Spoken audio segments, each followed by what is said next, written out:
bem-vindo ao Jovem Gospel FM. Vem aí a reflexão. Jovem Gospel, um toque de adoração no ar. Jovem Gospel.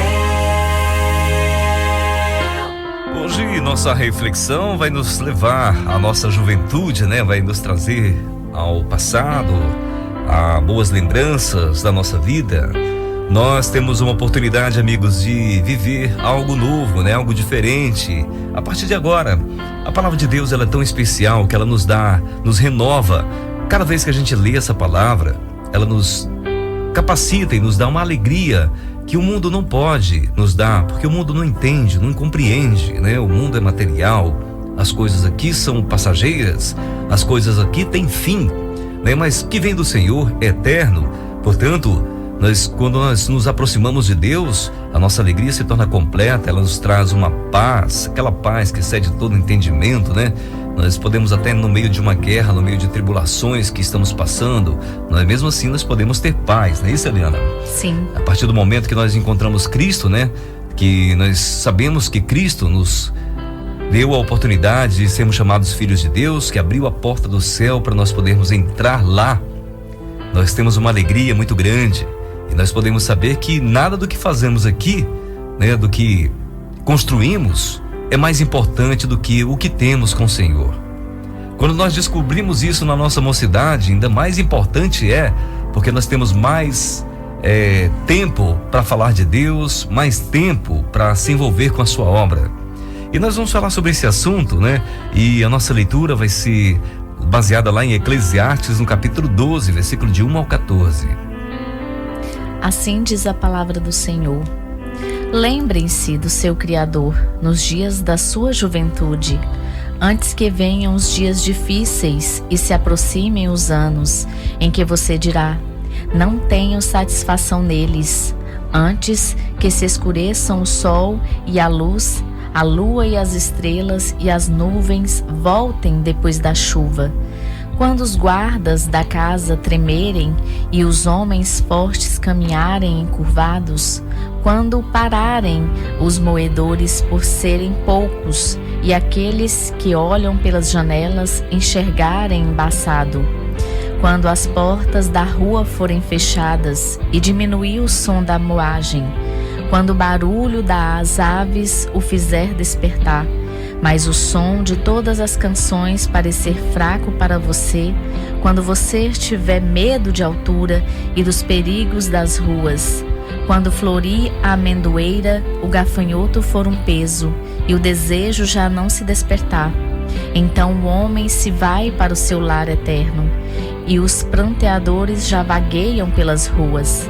Sim, lembrem-se dele, antes que se rompa o cordão de prata ou se quebre a taça de ouro, antes que o cântaro se despedace junto à fonte, a roda se quebre junto ao poço, o pó volte à terra, de onde veio, e o espírito volte a Deus que o deu. Tudo sem sentido, diz o mestre, nada faz sentido, nada faz sentido. Além de ser sábio, o mestre também ensinou conhecimento ao povo. Ele escutou, examinou e colecionou muitos provérbios. Procurou também encontrar as palavras certas, e o que ele escreveu era reto e verdadeiro. As palavras dos sábios são como arguilhões, a coleção dos seus ditos como pregos bem fixados, provenientes do único pastor. Cuidado, meu filho, nada acrescente a eles. Não há limite para a produção de livros, e estudar demais deixa exausto o corpo. Agora que já se ouviu tudo, aqui está a conclusão. Tema a Deus e obedeça aos seus mandamentos, porque isso é o essencial para o homem, pois Deus trará a julgamento tudo o que foi feito, inclusive tudo o que está escondido, seja bom, seja mau. E o homem partirá para a sua morada eterna. São frases que tem dentro de um texto como esse que nós devemos parar um pouquinho para entender. O homem vai para a sua morada eterna. E outro texto também que fala esse final que a Helena disse aí agora, que Deus trará a julgamento, né, todas as obras. Então nós temos aqui um momento de parar um pouquinho e refletir, né, em saber que nós não vamos estar aqui plantados nessa terra para sempre. Nós estamos aqui de passagem. E também outra coisa importante, nós devemos entender e observar que as nossas ações estão sendo monitoradas, elas estão sendo registradas pelo Senhor. E Ele trará tudo de volta para nós, das nossas ações. O que estamos fazendo? O que estamos produzindo aqui nesse mundo? Nós não fomos colocados aqui simplesmente como os animais irracionais. Nós fomos criados à imagem e semelhança do Criador, daquele que nos fez. Ele nos fez dessa forma e nos deu capacidade de decidir o que devemos fazer, como devemos viver. E Deus não quer robôs para Ele quer pessoas, Ele quer seres racionais que decidam pelo que é melhor. E o que você tem decidido na tua vida? Você tem decidido por andar com o Senhor? Na sua juventude, o que você fez? O que você está fazendo? Faça uma reflexão para não desperdiçar o seu tempo com coisas bobas que o mundo coloca na nossa frente. Nós muitas vezes temos variações no nosso pensamento devido às nossas ambições, né, às nossas vontades. E principalmente na juventude, que nós somos levados pelos desejos, né? E principalmente os desejos carnais, desejos da carne, de satisfazer aqueles desejos, aquelas vontades que temos na nossa juventude. Por isso nós devemos nos apresentar ao Senhor, pedir para que Ele nos ajude a entender o que é a eternidade. A vida vista por um jovem é de um futuro longo pela frente, já aquela vista por um idoso é de um curto passado que ficou para trás. Juventude é uma fase da vida em que as descobertas, as incertezas, as decisões, os planos e os sentimentos estão em constante movimento, mas é passageira. Assim como as demais fases da vida, tudo passa. Assim, quando nos damos conta, já estamos na velhice. Na leitura bíblica de hoje, o autor relata alguns sintomas da velhice. A visão começa a falhar, os dentes caem, os ouvidos que trabalham menos, os cabelos brancos e, por fim, a morte, né? A vida se esvai. E aí estaremos preparados para caminhar para a morada eterna. E onde está a sua morada eterna? Nós vamos falar sobre esse assunto ainda aqui. Portanto, a vida terrena é transitória. Ela passa e precisamos usar bem os nossos dias aqui, de tal maneira que a glorifiquemos a Deus com as nossas ações, a honestidade, a integridade, os bons exemplos, o que tem também produzimos de bons frutos, né? Que as pessoas possam se beneficiar também na nossa vida aqui, na nossa forma de viver. Podemos dar bons exemplos. As prioridades da vida devem estar em Deus e não nas coisas terrenas que passam rápido por nossos dias e se deterioraram ao longo do tempo. É preciso lembrar de Deus durante a juventude, antes que fiquemos velhos e sem disposição para cumprir a vontade dele. Pois o que aprendemos na juventude dificilmente esqueceremos mais adiante. Servir a Deus desde a juventude vale para sempre, para a vida toda. E vale a pena, pois na velhice ainda produziremos frutos para as gerações vindouras, deixando neste mundo os ensinamentos divinos que foram significativos para a nossa existência. Tudo que nos importa na juventude e nas demais fases da vida passará, mas o relacionamento nosso com Deus permanecerá. Isto sim é essencial para a vida humana. Estar com Ele desde a juventude é precioso. É um relacionamento eterno, pois mesmo aqui, nos relacionando com Deus, vivendo uma vida íntima com Ele, estamos aperfeiçoando para chegar na eternidade e vermos a perfeição, estarmos com Ele completo, podendo ter a visão completa de quem é Deus e da vida eterna em que podemos desfrutar com Ele durante toda a eternidade. Portanto, nós devemos investir nessa eternidade, né? Nós falamos aqui agora há pouco, vamos dar continuidade sobre a questão do nosso investimento. Nós estamos investindo aonde? Enquanto estamos jovens. Porque a Bíblia diz que ensina o teu filho o caminho que deve andar, que quando ele for velho, ele não vai se esquecer do que você ensinou. A criança, quando está sendo disciplinada no Senhor, ensinada os caminhos, os padrões cristãos, né, o evangelho, tendo o caráter de um verdadeiro cristão, ele pode chegar na sua maioridade, né, ser adulto e na sua velhice, e pode cair em alguns erros, sim, mas cai sabendo que é errado, porque foi ensinado que é certo para ele. Portanto, nós devemos cumprir a nossa missão de sermos verdadeiros adoradores do Senhor.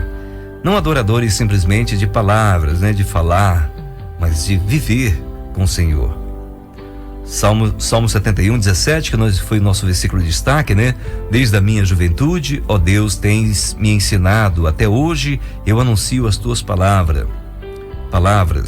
Quando somos jovens, a maioria de nós queremos conquistar um bom emprego, para no futuro, na idade mais avançada, estarmos amparados por uma boa aposentadoria. E isso não é mal, isso é bom. Chama-se administrar o que você tem, administrar a sua vida. Mas o mais perigoso disso tudo é porque nós ficamos tão envolvidos que nós esquecemos o mais importante. E depois? Depois da velhice, como o texto lá de Eclesiastes fala, que o homem partir para a sua morada eterna. Como será? Eu tenho investido lá também? Ou o meu investimento é só aqui, nessa terra? Mas será se só seria este o investimento necessário para ter uma velhice segura, de paz? O que falar daquelas pessoas que investiram nesse alvo e não chegaram lá? Quantas pessoas que nós conhecemos, né? Que fizeram parte da nossa vida, ainda jovem, partiram para a sua morada eterna. Não tiveram a oportunidade de chegar na velhice, muito menos desfrutar da sua aposentadoria, quem fez o investimento. Nós devemos ser inteligentes, né? Sábios, e entender o que Deus está falando para nós aqui nesse dia, nessa manhã. Porque o homem tolo faz a sua morada na areia. Quando vem o vendaval, as chuvas, as enchentes, a casa cai. O homem sábio constrói a sua casa na rocha. Quando vem o vendaval, as enchentes, ela permanece e fica lá. Assim é nós quando nós nos dedicamos a investir no reino de Deus. Porque quando investimos no reino de Deus, nós estamos garantindo a nossa estadia boa aqui nessa terra e principalmente na eternidade. Porque Deus não vai nos abandonar. Jesus diz, como lemos agora há pouco no início do programa, lá em Mateus capítulo 6, versículo 31, portanto, não se preocupem dizendo o que vamos comer, ou o que vamos beber, ou o que vamos vestir, pois os pagãos é que correm atrás dessas coisas, mas o Pai Celestial de vocês sabem que vocês precisam delas. Busque, pois, em primeiro lugar o reino de Deus e a sua justiça, e todas essas coisas lhes serão acrescentadas. Portanto, não se preocupem com o amanhã, pois o amanhã se preocupará consigo mesmo, basta a cada dia o seu próprio mal. Veja bem o que Jesus está dizendo no versículo 33, busque, pois, em primeiro lugar. Não está falando busque só o reino de Deus, busque em primeiro lugar. Coloque Deus em primeiro lugar na tua vida. Não deixe de ter um relacionamento com Deus por causa das coisas desse mundo, porque tudo aqui vai passar. Vamos perder, é como segurar água nas mãos. Nós não conseguimos segurar. A nossa vida está cada dia mais avançando. Estamos passando por aqui. Devemos ter esse entendimento de que devemos investir em primeiro lugar no reino de Deus. Isso foi as palavras de Cristo, pois ele sabia do que estava vindo para nós. Vamos investir no reino dos céus. Vamos investir na nossa eternidade com Deus, nesse relacionamento maravilhoso que é eterno. E o diabo sabe muito bem que se investirmos lá, estaremos seguros. Portanto, ele coloca muitos obstáculos em nossa vida. Ele coloca ambições em nossos corações. Ele coloca desejos malignos para que nós podemos ficar confortáveis aqui nesse mundo e esquecer que vamos partir dele. Ficamos tão à vontade no pecado que de repente a morte vem e nos leva e estamos despercebidos de que estamos passando pelo mundo. Vamos confiar mais no Senhor, investir mais na eternidade. Veja o que o salmista fala no Salmo 71, a partir do versículo 6, ele diz: desde o ventre materno dependo de ti, Tu me sustentas desde das entranhas de minha mãe, eu sempre te louvarei. Tornei-me um exemplo para muitos, porque tu és o meu refúgio seguro. Do teu louvor transborda a minha boca, que o tempo todo proclama o teu esplendor. Não me rejeites na minha velhice, não me abandones quando se vão as minhas forças. Veja bem, pessoal, dando uma pausa nesse texto, na velhice, tudo nos abandona, preste bem atenção. As nossas forças se vão. A maioria dos nossos amigos partem. Aqueles verdadeiros partem porque morrem antes de nós. Outros partem porque nós não temos mais nada a oferecer. Talvez a companhia de uma pessoa já idosa, que muitas vezes está passando por muitas dores e dificuldades. Mas Deus não nos abandona, Ele conhece, Ele quer o que nós temos de mais precioso, que é o nosso Espírito que está em nós, que Ele nos deu. No versículo 10 ele diz: pois os meus inimigos me caluniam e os que estão à espreita juntam-se e planejam matar-me. Deus o abandonou, dizem eles. Persigam-no e prendam-no, pois ninguém o livrará. Não fiques longe de mim, ó Deus. Ó meu Deus, apressa-te em ajudar-me. Pereçam humilhados os meus acusadores, sejam cobertos de zombaria e vergonha os que querem prejudicar-me. Pois eu sempre terei esperança e te louvarei cada vez mais. A minha boca falará sem cessar da tua justiça e os teus incontáveis atos de salvação. Falarei dos teus feitos poderosos, ó soberano Senhor. Proclamarei a tua justiça, unicamente a tua justiça. Desde a minha juventude, ó Deus, tens me ensinado, e até hoje eu anuncio as tuas maravilhas. No versículo 18 ele diz: agora que estou velho, de cabelos brancos, não me abandones, ó Deus, para que eu possa falar da tua força aos nossos filhos e do teu poder às futuras gerações. Amigos, nós estamos aqui com um propósito. O nosso propósito de estar pisando aqui nesse chão é falar das boas novas do Senhor. Porque o Senhor Jesus se revelou a nós. Se você tem Jesus como Senhor e Salvador da tua vida, você descobriu Cristo, leve avante isso aí, não importa a idade que você tem. Se você tem idade de raciocínio aí, de 8, 10, 11, 12, 15 anos, 20, 30, 40, 50, 60, 70, 100. Se você raciocina e você sabe que nós estamos aqui de passagem, proclame isso aí e fale que o que espera você é a morada celestial em Cristo Jesus. É o lugar que o Senhor tem preparado para todos aqueles que o buscam e que não tem nada a temer, nem mesmo a morte, porque a morte é uma simples passagem dessa vida para a eternidade. Portanto, vamos investir no que é seguro, no que Deus tem preparado para nós. Você vê que no momento em que você descobrir Cristo e que você nessa terra está de passagem, muitos dos seus problemas vão acabar. Porque muitas pessoas estão sofrendo hoje porque estão tentando segurar algo que não pode ser segurado, a vida aqui nessa terra. Esses bens, essas coisas que nós conseguimos aqui são tudo passageiro. Portanto, não invista a sua esperança nisso. Invista a sua esperança na eternidade, porque é para lá que nós vamos, porque lá é eterno. Lá poderemos ver a glória de Deus por completo, ver o Senhor Jesus sentado à direita de Deus, e poderemos louvar a Ele com toda a nossa força e todo o nosso entendimento. Ao Rei Jesus pertence toda a honra e toda a glória. Amém. Ao